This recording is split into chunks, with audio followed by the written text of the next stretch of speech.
उस महान परमेश्वर की इबादत करते हैं, तो मैं बताऊं, शैतान नहीं चाहता कि उसके बच्चे उसकी आराधना करें। पता है क्यों? क्योंकि तो उसको तो मौका चाहिए होता है कि वो कब परमेश्वर के बच्चों को क्या करे, गिरा दे, उसके रास्तों से भटका दे। और बहुत सी बार क्या होता है, हमें सारी चीजें पता होती हैं, सारी चीजें हम जानते रहते हैं, लेकिन फिर भी क्या करते हैं, उस मार्ग से भटक जाते हैं, उस मार्ग से दूसरे मार्ग पे चले जाते हैं, ऐसे मार्ग पे कि जहां पे अंधियारा हो। पता है क्यों? क्योंकि वो अंधियारा हमें अच्छा लगता है।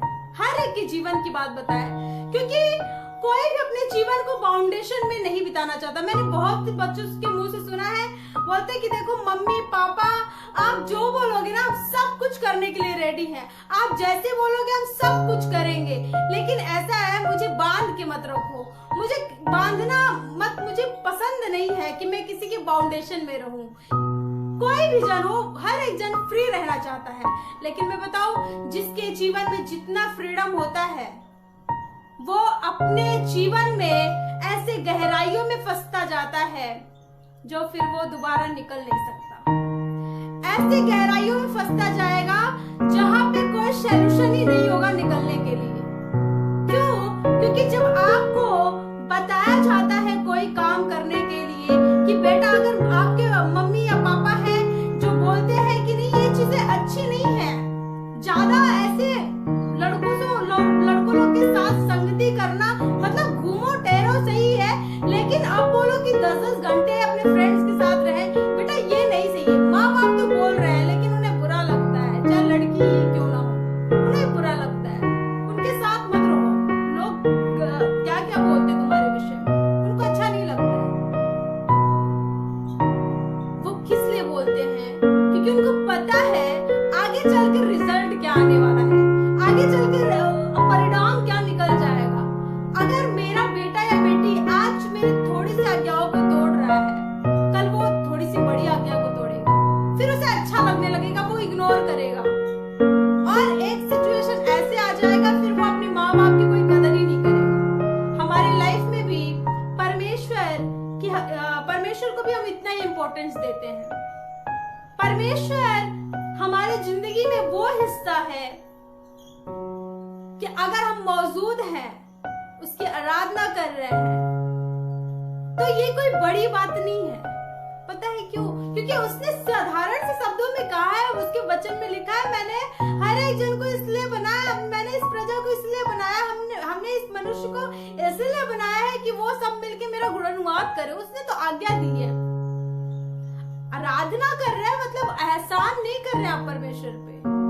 हमने बहुत से लोगों, मतलब उनको आराधना करना अच्छा ही नहीं लगता। बहुत से लोगों के मुंह से मैंने सुना है, कितने लोग ऐसे हैं, भैया प्रार्थना में तो मन ही नहीं लगता, प्रार्थना करते ना तो पूछिए मत, इतना मेरा शरीर पूरा भारीपन हो जाता है, सुस्तीपन आ जाता है, नींद आने लगता है। पर बैठते हैं प्रार्थना करने के लिए, लेकिन नींद आने लगता है, वचन पढ़ने बैठते हैं, नींद आने लगता है। आपको पता है कि उद्धार कहीं से नहीं है, उद्धार वचन पढ़ने से, प्रार्थना करने से, वचन को मानने से। हमें सारी चीजें पता है, फिर भी हम बोलते नहीं, प्रार्थना करने का मन नहीं करता है, वचन पढ़ने का मन नहीं करता है। भाई क्यों? आपको जब पता है वो चीजें कि जीवन का मार्ग यही है। यीशु मसीह ने कहा, जब आप यूहन्ना की पुस्तक पढ़ेंगे 14 अध्याय के 6 पद में लिखा है, यीशु ने कहा मार्ग और सत्य और जीवन मैं ही हूँ। उसने सारी चीजें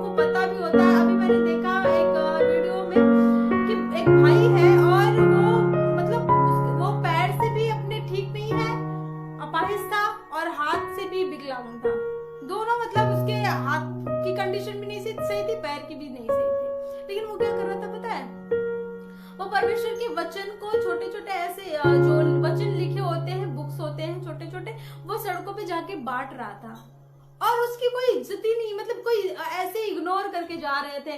वो इधर अगर बाएं साइड है तो लोग, अगर दाहिनी साइड वाले जाए तो ये यहाँ से क्रॉस करके उधर जाए उधर देने के लिए, वहां के लोग इग्नोर करें, उधर से इधर आए तो यहाँ के लोग इग्नोर करें। किसी ने बड़े मन से न चाहते हुए भी वो पुस्तक ले लिया, बाइबल का वचन ले लिया, तो ठीक है। मैंने सोचा, मैंने देख रही थी, मैं सोची कि भाई ये मतलब कोई इज्जत नहीं है परमेश्वर के वचन को, इग्नोर कर रहे हैं। अब वो बोलते हैं कि सारे जगह हमने ईश्वर को ढूंढ डाला, पूरा पश्चिम उत्तर दक्षिण हर एक जगह, भैया बहुत पूजा पाठ किया, मैंने सब जगह किया है, लेकिन बहुत सी बार क्या होता है ना, जो सच्ची चीजें होती है ना, लोग वैल्यू नहीं देते हैं, वैल्यू ही नहीं करते हैं। लेकिन जिसने मसीह के स्वभाव को जान लिया है, जिसने मसीह का स्वाद चख लिया है, जिसने ये जान लिया है कि भाई वही जीवन है, वही सत्य है, वही सारी चीजें, उसके बिना कुछ होने वाला नहीं है, वो क्या करते हैं अपने जीवन में उन सारी चीजों को लागू करते हैं, रखते हैं, और वो यही चाहते हैं कि परमेश्वर के कलाम को लोगों तक पहुंचा सके ताकि औरों का उद्धार हो सके। वो आज नहीं तो कल जितने लोग भी हैं और जितने सुन रहे हैं मुझे और जितने सुनेंगे, मैं आपको बताना मांगती हूँ, आपको अच्छी तरह से पता है कि परमेश्वर कितना सामर्थी परमेश्वर है, वही ईश्वर है, सच्चा ईश्वर है। उसने सारी चीजें अपने हाथों से बनाई है, सारी चीजें अपने शब्दों के द्वारा बनाई है। जैसे जैसे उसने कहा पृथ्वी बने, पृथ्वी बना, और आकाश बना, और सारे तारेगण बने, सारी चीजें उसने सारी सृष्टि की। लेकिन पता है क्या है, बहुत से बार लोगों को पता भी होता है कि भैया ऐसा है, यीशु मसीह के द्वारा ही उद्धार है, बेटा प्रार्थना करो, यीशु मसीह के द्वारा ही चंगाई है, बेटा प्रार्थना करो, यीशु मसीह के द्वारा ही कोरोना वायरस जाएगा, प्रार्थना करो, यीशु मसीह के जरिए ही सारी गरीबी होगी, दूर होगी, प्रार्थना करो, बेटा प्रार्थना करो, प्रार्थना करो, प्रार्थना करो। हम मतलब अब पादरी जाते हैं घर में, लोग इन दिनों मैंने लोगों सुना कि भाई ऐसा है, विश्वास कमजोर हो गया, लोगों को घर में रहते रहते। क्यों विश्वास कमजोर हो गया? मतलब आप पादरी पे डिपेंड थे, परमेश्वर पे डिपेंड नहीं थे।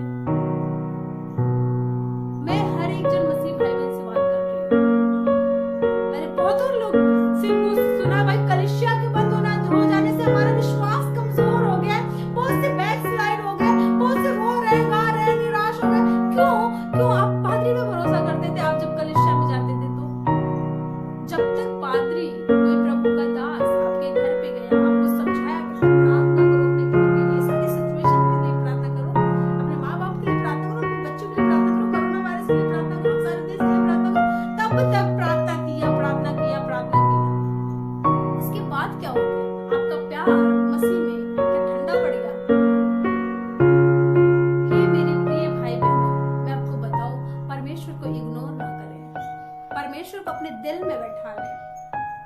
पता है क्यों? उद्धार उसी के द्वारा ही है।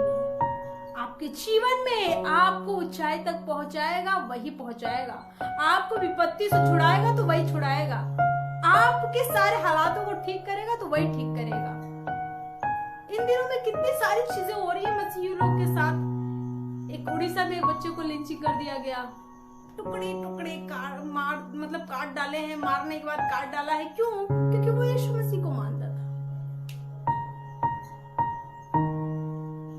क्या है ये सारी चीजें? और फिर भी हम बहुत से लोग मसीही लोग हैं, हम कुछ नहीं बोलते, हम बोलते कि प्रेज द लॉर्ड, परमेश्वर इनका न्यायालय ये करे वो करे। वो ठीक है, परमेश्वर न्याय लेगा, लेकिन हमें मसीही लोग को खड़ा भी तो होना पड़ेगा ना किसी के लिए। आज किसी और के साथ हुआ, कल किसी और के साथ हुआ, परसों किसी और के साथ होगा, ऐसे करके ये सारी चीजें बढ़ती जाएंगी। लेकिन मेरे बताने का पर्पस क्या है? मेरा बताने का पर्पस ये है आज के समय में कि जब वही मार्ग सत्य जीवन है, तो जीवन को अपने जीवन में अलाउ करिए, उससे बुलाइए। कहते कहते लोग क्या कह रहे हैं, लेकिन हम कर नहीं रहे।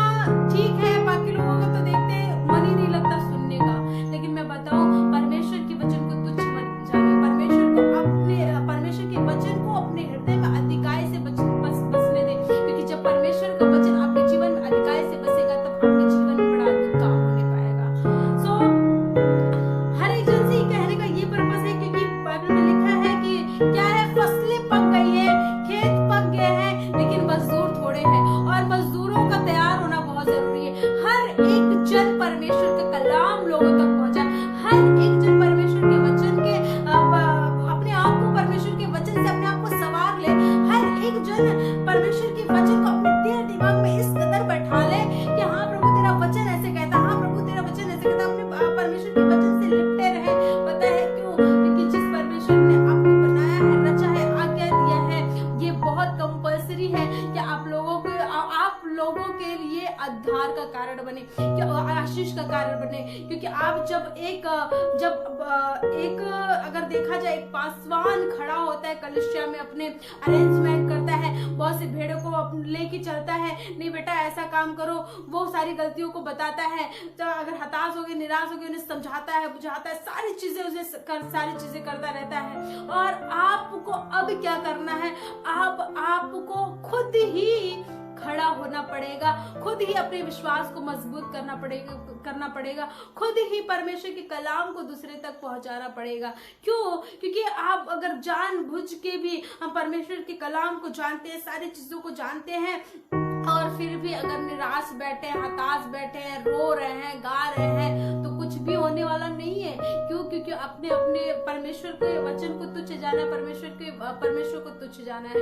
क्यों? क्योंकि परमेश्वर वो सामर्थी परमेश्वर है, जब आप उसके साथ बैठते हैं, उसके साथ संगति करते हैं, उससे बुलाते हैं, उससे पुकारते हैं, ये मेरे बाप आज के समय में मेरे पास खाने के लिए नहीं, मुझे खाने के लिए दे। मैं बताऊं, वो परमेश्वर अपने बच्चों से इतना प्यार करता है ना, वो सारी चीजों की इंतजाम करता है, सारी चीजों को मुहैया करता है। लेकिन इस सारी चीजों को करने का मतलब क्या है? कि हम थोड़ी तकलीफों में अपने परमेश्वर को इग्नोर करते, थोड़ी चीजों में अपने परमेश्वर से दूर हो जाए, ये अच्छी बात नहीं है। क्यों? क्योंकि इन दिनों में आपको जरूरत है अपने विश्वास को मजबूत करने की, ना कि हताश होने की, ना कि निराश होने की। क्योंकि ये पूरा देश ऐसे विनाश की तरफ जा रहा है, नाश की तरफ जा रहा है। अगर आप स्ट्रॉन्ग रहेंगे, अपने विश्वास को मजबूत कर रहेंगे, तो आप बता पाएंगे कि जिस परमेश्वर की आप आराधना करते हैं, वो परमेश्वर कैसा जिंदा परमेश्वर है। अभी क्या है, कुछ दिनों पहले अभी जो हिंसा हुआ था, लड़ाई हुआ था, जो चीन अपने इंडिया के तिब्बती मिलिट्री वालों को मार दिया गया था, वो भी तो किसी ना किसी की फैमिली होंगे। अगर वो अपने देश के लिए और सुरक्षा के लिए जाके बॉर्डर पे लड़ाई कर रहे हैं, उनकी भी फैमिली होगी, उनके भी बच्चे होंगे, उनका कौन है अपना? लेकिन क्या है, उनको नहीं पता है कि परमेश्वर कौन है। वो अपनी ताकत से लड़ते हैं। लेकिन मैं आज के शाम में ये बताऊं कि हम में से बहुत से विश्वासी भाई बहन जनों को खड़ा होना पड़ेगा देश के लिए प्रार्थना करने के लिए। यहाँ के पीएम, सीएम, सारे बड़े बड़े नेताओं के लिए प्रार्थना करने की जरूरत है। क्यों? क्योंकि जिस देश को जो चलाने वाला ही है, अगर वही परमेश्वर को ना जाने, वही परमेश्वर के डर भय में अपने जीवन को ना बिताए, तो फिर वो देश का कैसे संचालन कर सकता है? सारे बड़े बड़े लोग, बॉलीवुड एक्टर, सारे जितने भी हैं, तमाम चीजें आप देख रहे हैं जो कभी सोच नहीं सकते, ऐसे मौत हो रही है। तकलीफ होता है परमेश्वर को, वो आत्मा मर जाए बिना सुसमाचार सुने। सब जगह प्रार्थना एक ऐसी चीज है, प्रार्थना हमारे जीवन का वो हथियार है जो आपको बड़ी ऊंचाइयों तक पहुंचा सकता है। प्रार्थना आपकी कितनी भी कंडीशन खराब हो, लेकिन आपके हालातों को बदल सकता है। लेकिन प्रार्थना हम करेंगे तब तो। अपने परिवार के लिए बस प्रार्थना नहीं होता है, आप पूरे जहान के लिए प्रार्थना करिए। इस पृथ्वी पे जितने बसे हैं, जितने आत्मा है, चाहे वो अन्य जाति हो, चाहे कोई भी हो, वो भी परमेश्वर ने उनको बनाया है। चाहे वो लंगड़े हो, चाहे अंधे हो, चाहे गूंगे हो, चाहे बहर हो, चाहे गरीब हो, चाहे वो भिखारी क्यों ना, लेकिन परमेश्वर ने सृजा है। आप उनके लिए खड़ा होइए, प्रार्थना करिए कि प्रभु इन दिनों में तेरे सुसमाचार की बढ़ती हो, हर एक जगह पे तेरे सुसमाचार का प्रचार किया जाए। और जब वो प्रचार हो ना, लोग जब सुने ना, तो चाहते वो तेरा वचन लोगों के जीवन में बड़ी ही प्रभावशाली होकर काम करे। जब लोग तेरे वचन को सुने तो उद्धार आ जाने पाए। मैं लेके चलूंगी वचन की तरफ, आपको मिलेगा यूहन्ना की पुस्तक 10 अध्याय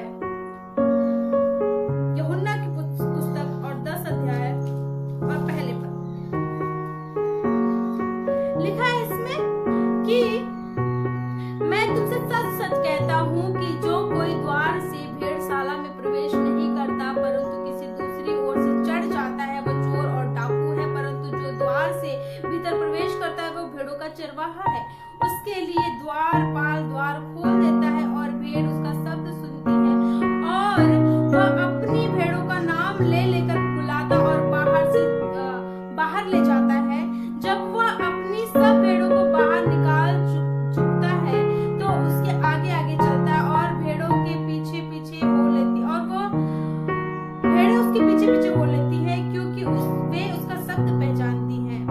और आगे लिखा है 5वें पद में, परंतु वे पराये के पीछे नहीं जाएंगी, परंतु उससे भागेंगी, क्योंकि वे परायों का शब्द नहीं पहचानती।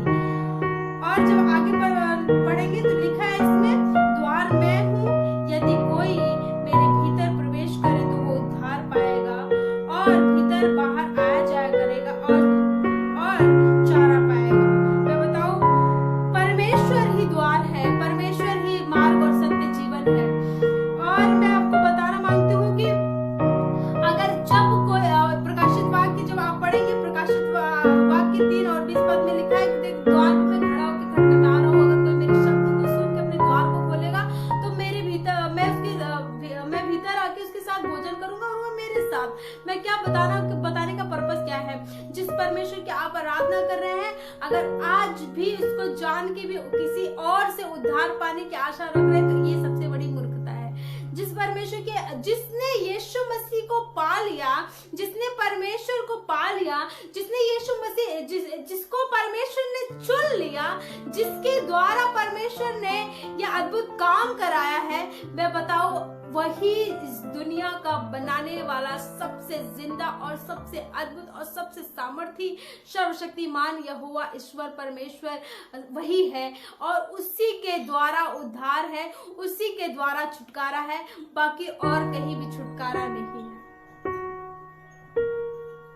और जब आप आगे पढ़ेंगे, लिखा है इसमें कि एक मनुष्य था और वो क्या करता था, वो चुंगी लेने वाला था, वो टैक्स कलेक्टर था। और एक दिन की बात है, उसे पता चला कि भैया यहाँ से यीशु मसीह यहाँ से गुजरने वाला है।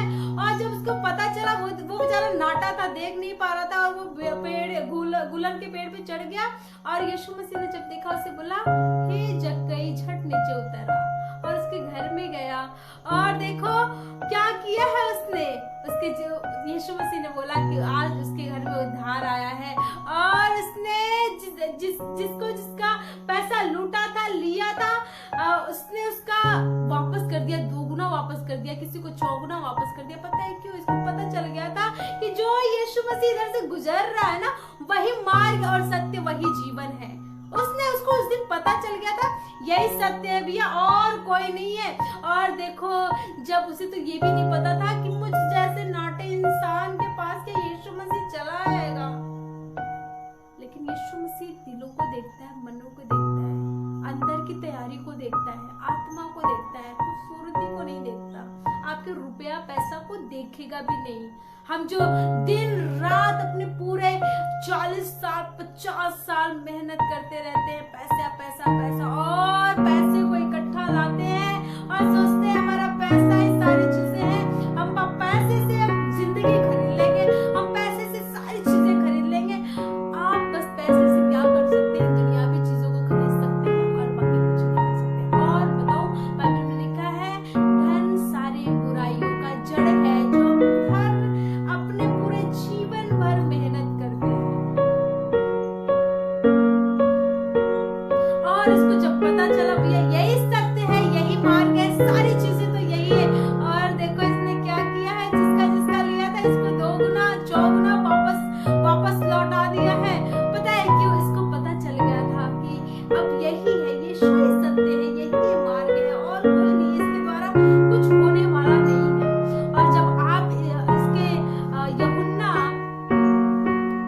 यूहन्ना 1 पद को मैं पढ़ाऊंगी, इसमें बड़ी अच्छी बात लिखी है, जिसको अभी भी भरोसा नहीं होता है। मैंने बहुतों लोगों को देखा है जो मसीह में आके वो बैकस्लाइड हो जाते हैं, बोलते नहीं भैया हम तो अपने हिंदू बैकग्राउंड से सही थे, हमको लोगों ने क्या करा, धर्म परिवर्तन करा दिया, ये वो सारी चीजें मुहैया हो गई। आपने जो चीजें मांगा, नौकरी मांगा, छुटकारा मांगा, चंगाई मांगा, सारी चीजें मांगा है, और वो आपके जीवन में हो गया। बाद में क्या बोल रहे हैं? आपके तो देवी देवता ही बदल गया है। क्यों? क्योंकि हम अपने जरूरत की चीजों के अकॉर्डिंग अपने परमेश्वर को कंपेयर करते हैं, उसको बुलाते हैं। हम क्या कभी ऐसे प्रार्थना करते हैं क्या, प्रभु हमारे दिल को तैयार कर, हमारे मन को तैयार कर, तेरे वचन मेरे जीवन में जो तेरा नियम है उसे मैं फॉलो करूं, उसे लागू करूं, और जैसा तू कहता है ना अपने जीवन को मैं वैसा बताऊंगी। जैसा